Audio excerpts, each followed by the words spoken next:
안녕하세요. 오늘 저희가 함께 살펴볼 자료는 교육부 정책 사례들입니다. 학생이나 학부모님들, 또 특정 환경에 있는 학습자들, 이렇게 다양한 분들의 목소리를 듣고 만든 것들이죠. 네, 각 정책이 어떤 문제를 풀려고 하는지, 또 그래서 어떤 개선 방안들이 나왔는지 그 세부 내용까지 담겨 있습니다. 이걸 통해서 교육 현장에 진짜 문제들이 뭔지, 또 교육부는 어떤 식으로 해법을 찾고 있는지 그 핵심을 좀 파악해 보는 게 오늘 저희 목표입니다. 한번 자세히 들여다볼까요? 네, 상당히 흥미로운 자료들입니다.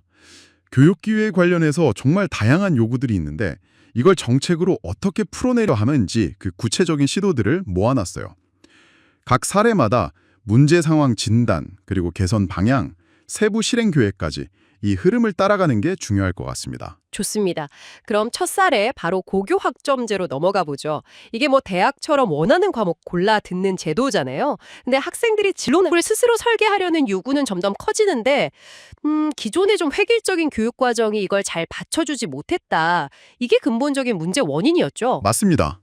딱 그 지점이죠. 그래서 개선 방향은 학생 진로 설계를 실질적으로 도울 수 있게 선택 과목 폭을 넓히고 학생에게 좀 더 맞는 수업을 운영하자, 이런 겁니다.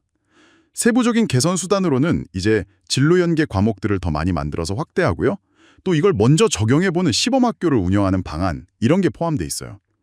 어떻게 보면 학생 중심 교육으로 가려는 대표적인 시도죠. 네, 학생들의 선택권 확대, 중요한 변화네요. 자, 이번엔 좀 다른 문제, 소통의 문제를 다룬 사례로 가볼까요? 다문화 가정 학부모 지원 계획입니다. 아무래도 언어나 문화 차이 때문에 학부모님들이 자녀 학교 생활 정보를 얻거나 이해하는데 어려움이 많다는 점이 지적됐어요. 정보 접근 자체가 하나의 장벽이었던 거죠. 그렇죠. 이 문제를 풀기 위한 개선 방안은 그래서 꽤 명확합니다. 학교 생활 정보나 교육 정책 같은 걸 다국어 안내 자료로 만들어서 제공하고요. 또 학부모님들 대상으로 상담 기회도 늘려서 교육 참여를 자연스럽게 유도하는 겁니다. 구체적인 계획은요?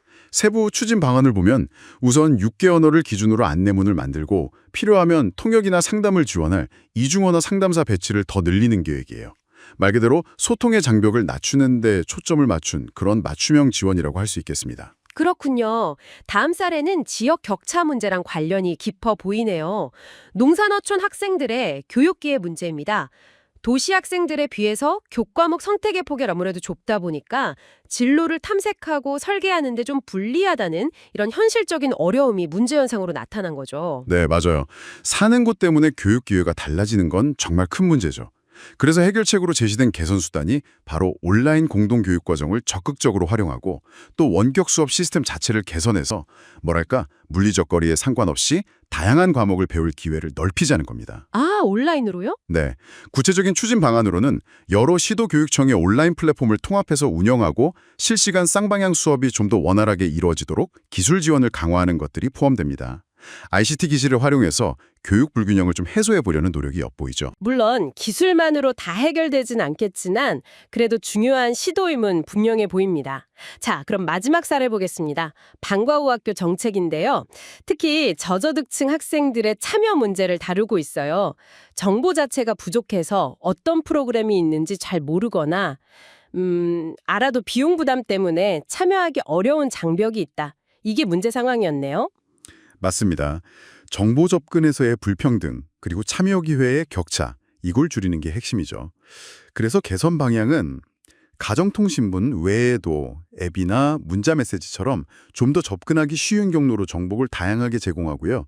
필요하다면 비용 지원 제도와 연계해서 적극적으로 참여를 안내하는 겁니다. 구체적으로는 어떤 방법들이 있나요? 세부적으로는 방과 후 학교 정보를 쉽게 받아볼 수 있는 알림 서비스를 만든다든지 또 교육복지 지원 대상 학생들에게는 관련 정보를 맞춤형으로 안내하는 방식으로 참여를 독려하고 있습니다. 형평성을 높이려는 의지가 좀 강하게 보이죠? 네, 오늘 살펴본 4가지 사례, 고교학점제부터 다문화 학부모 지원, 농산어촌 교육기회 확대, 그리고 방과후 학교 참여 지원까지 들어보니까 전부 각기 다른 필요를 가진 사람들의 목소리를 듣고 그걸 정책에 반영하려고 노력하는 적들이 보이네요.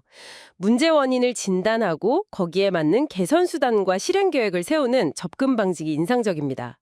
네, 그렇습니다. 다양한 수요에 이렇게 맞춤형으로 대응하려는 정책 방향 자체는 상당히 긍정적으로 보입니다. 다만 중요한 건 이런 좋은 계획들이 실제 현장에서 얼마나 효과적으로 작동하고 정책 대상자들이 정말 변화를 체감할 수 있느냐, 이게 앞으로의 관건이겠죠. 실행 과정에서의 꾸준한 점검과 보완이 정말 중요합니다. 인데요. 문득 이런 생각도 드네요. 혹시 이렇게 모두를 만족시키려고 애쓰다 보면 또 예상치 못한 어려움이나 우리가 놓치는 또 다른 사각지대가 생길 가능성은 없을까요? 청취자 여러분께서도 한번 이 질문을 곱씹어 보시면 어떨까 합니다. 다음 시간에 더 흥미로운 내용으로 찾아뵙겠습니다.